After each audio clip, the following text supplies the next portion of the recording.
দর্শক সবাই কেমন আছেন? আশা করি ভালো আছেন। আজকে 28 ডিসেম্বর রবিবার। আপনারা জানেন আজকে সারা বাংলাদেশে অষ্টম শ্রেণীর স্কলারশিপ পরীক্ষা অনুষ্ঠিত হচ্ছে। 4 দিনব্যাপী এই পরীক্ষা চলবে আগামী 31 ডিসেম্বর পর্যন্ত। আমরা একটি কেন্দ্রের সামনে দাঁড়িয়ে আছি। এই কেন্দ্রটির নাম হচ্ছে বাগেরহাট সরকারি বালিকা উচ্চ বিদ্যালয়। আপনারা হয়তো জেনে থাকবেন প্রায় 1 যুগ পর আবার অষ্টম শ্রেণীর বৃত্তি পরীক্ষা এটা সরকারিভাবে শুরু হয়েছে। আপনার কি ছেলে না মেয়ে পরীক্ষা দেয়? কোন স্কুল থেকে? গার্লস স্কুল থেকে। এই স্কুলে? আচ্ছা আচ্ছা। মোট কত পরীক্ষার্থী এখানে এই কেন্দ্রে?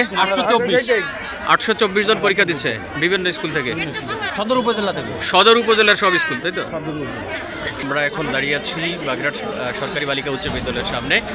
এখানে একটি পরীক্ষা কেন্দ্র রয়েছে। আপনারা জানেন অষ্টম শ্রেণীর বৃত্তি পরীক্ষা আজকে শুরু হলো এবং এখানে দেখতে পাচ্ছেন অনেক গার্ডিয়ান এখানে কিন্তু তাদের বাচ্চাদেরকে নেওয়ার জন্য দাঁড়িয়ে আছেন। আমরা সর্বশেষ তথ্য মতে আমাদের 824 জন পরীক্ষার্থী এখানে অংশগ্রহণ করছেন এবং তাদের সাথে প্রত্যেকের সাথেই কোনো না কোনো গার্ডিয়ান আছেন।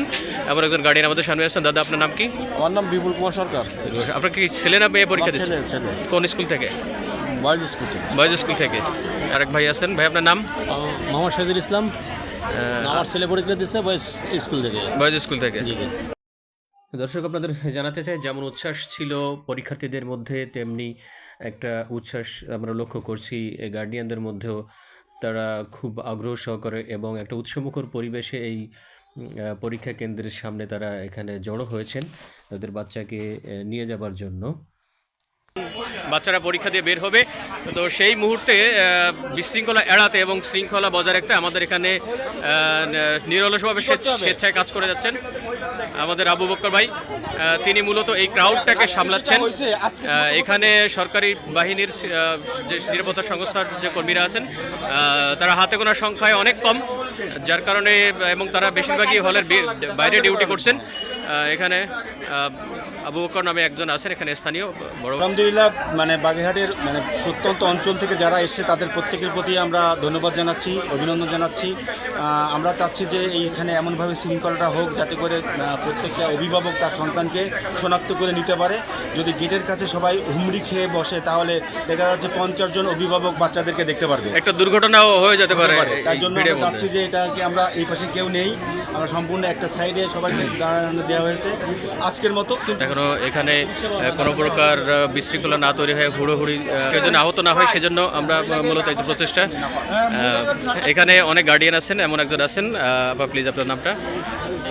আসসালামু আলাইকুম, আমি খাদিজা খানম, সরকারি শিক্ষক।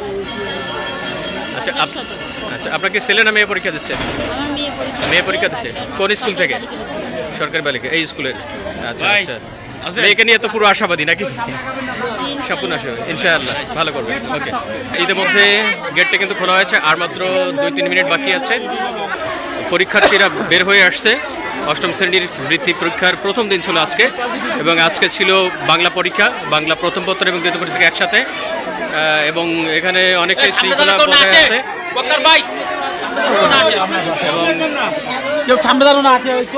এবং বাচ্চারা যারা আসছে তাদের অভিভাবকদের খুঁজে পেতে নিশ্চয়ই সমস্যা হবে না।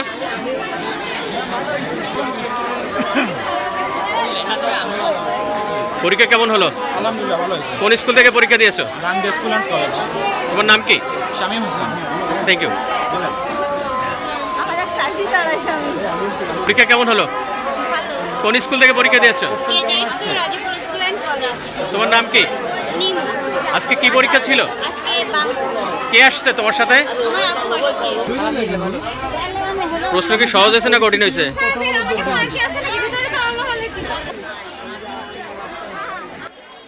পরীক্ষা কেন্দ্র থেকে S M Masum, DSC TV, Bagerhat.